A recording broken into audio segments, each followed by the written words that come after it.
In conversation with some fascinating ladies who've changed the game in the world of video, music and gaming.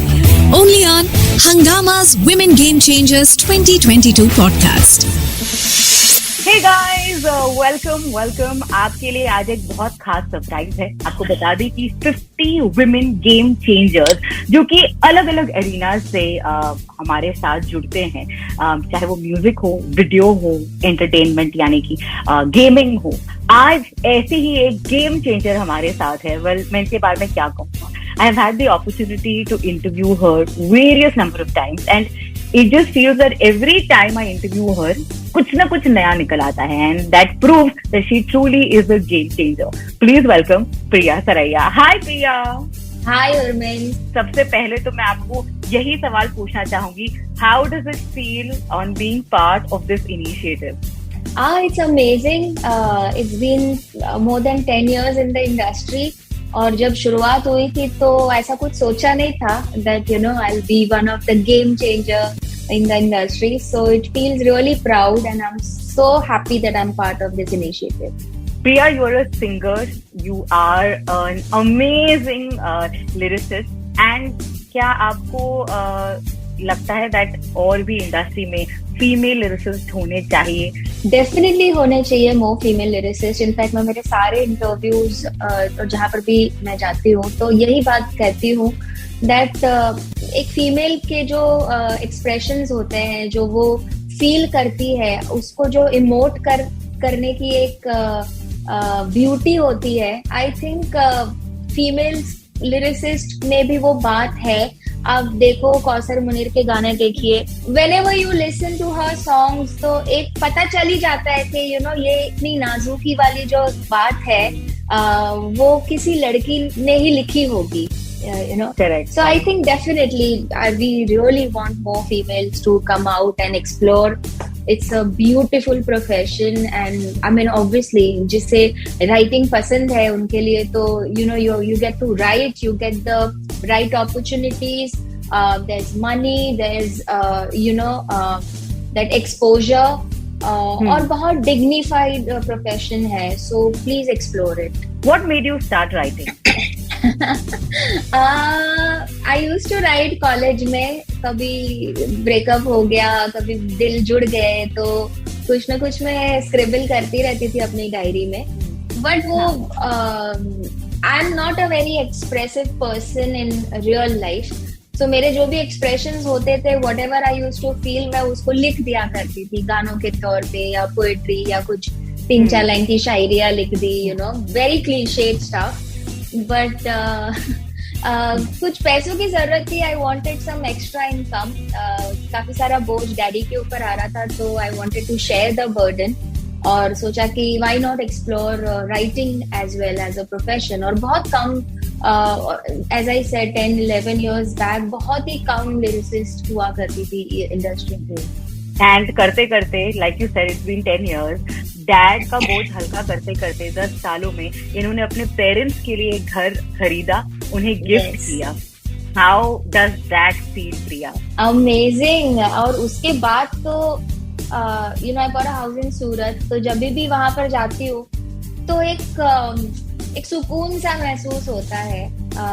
Also जब मेरे parents अब यहाँ पर आते हैं बैक टू मुंबई तो 2 दिन में they want to run back to Surat, because उनके लिए भी it's such a big thing to have ऐसा खुद का घर. एंड बिकॉज बहुत सालों तक वो लोग रेंट पे every 2 years, every year, कभी 6 months में नोटिस मिल गया तो they were shifting a lot of houses. So yes, I'm extremely proud of myself and extremely happy. I am so happy for you too. वैसे आपका बचपन जो है वो काफी म्यूजिक पे ही आसपास गुजरा है. कल्याण जी आनंद जी का एक बहुत ही फेमस लिटिल वंडर्स ये एक प्रोजेक्ट था जिसकी हिस्सेदार थी आप. तो कैसा रहा आपके लिए experience? It was like a blessing, you can say, क्योंकि जो तालीम आप एक गुरु से लेते हो, आप जैसे मैंने क्लासिकल म्यूजिक सीखा है उसके अलावा जब प्लेबैक सिंगिंग की बात आती है तो उसमें बहुत सारी टेक्निकलिटीज इन्वॉल्व होती है कि कहाँ पर सांस लेनी है, कौन से शब्दों को अंदर की सांस में बोलना है, कहाँ पर सांस छोड़नी, तो बहुत सारी टेक्निकल चीजें हैं जो मुझे पद्मश्री, कल्याण जी भाई और आनंद जी भाई से सीखने को मिली। एंड इतना ट्रैवल किया हम लोगों ने during my school and college time, इतने शोज करते थे हम लोग। So I think that travelling together in a group made me learn more things other than सिर्फ वो एक पढ़ाकू जो स्कूल में सिखाते हैं, या उसके अलावा लाइफ को कैसे जीना है, कैसे एंजॉय करना है, कैसे लोगों से तमीज से पेश आना है, बहुत सारी छोटी छोटी चीजें उनके द्वारा मुझे सीखने को। At this point, जहाँ इतना कुछ आपने हासिल किया है, and there's so much more that you are going to happily enjoy. What inspires you to keep going? क्या करती रहती हैं आप? तो ये है कि मैं ना मुझे आर्ट के साथ, एनी फॉर्म ऑफ आर्ट के साथ जुड़े रहना बहुत पसंद है, और मुझे ऐसा लगता है कि हर एक आर्ट फॉर्म दूसरे आर्ट फॉर्म को कहीं ना कहीं से वो इंस्पिरेशन देता है। तो जैसे कि मैं सिंगिंग सीखती थी, तो गाना गाते गाते जब मैं पुराने गाने आनंद बख्शी साहब के, मदन मोहन के सुनती थी, तो शब्दों पे बहुत ज्यादा मैं करती थी कि क्या सोच के ये लाइंस लिखी होगी, क्या खूबसूरत लाइंस लिखी है।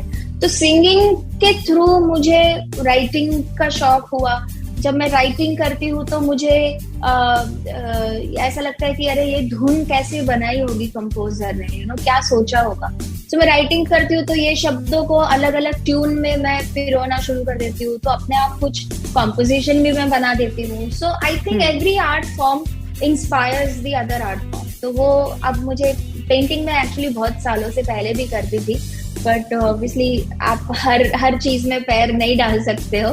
But yes, thanks to lockdown मुझे फिर से पेंटिंग मेरा आर्ट फॉर्म की मुझे प्रैक्टिस करने का इनफ टाइम मिलता है अभी, तो मैं कोशिश करती हूँ। म्यूजिक इंडस्ट्री की अगर हम बात करें तो आपके हिसाब से क्या क्या बदलाव आपने देखा है, specially when it comes to having more opportunities for women? बदलाव है डेफिनेटली, और एक्सपोजर ज्यादा है। As I said, thanks to social media, पिछले 5-8 सालों में जो सोशल मीडिया का एक बूम आया है, उस वजह से हमें बहुत सारा नया टैलेंट सुनने के लिए मिल रहा है। जो पहले एक कंपोजर के स्टूडियो के बाहर महीने दर महीने धक्के खाने पड़ते थे कि सर एक गाना सुन लो, डेमो देना पड़ता था, सीडी पहुंचानी पड़ती थी, वो सीडी सुनी नहीं सुनी, डस्टबिन में गई, वो भी पता नहीं हमें लगता था।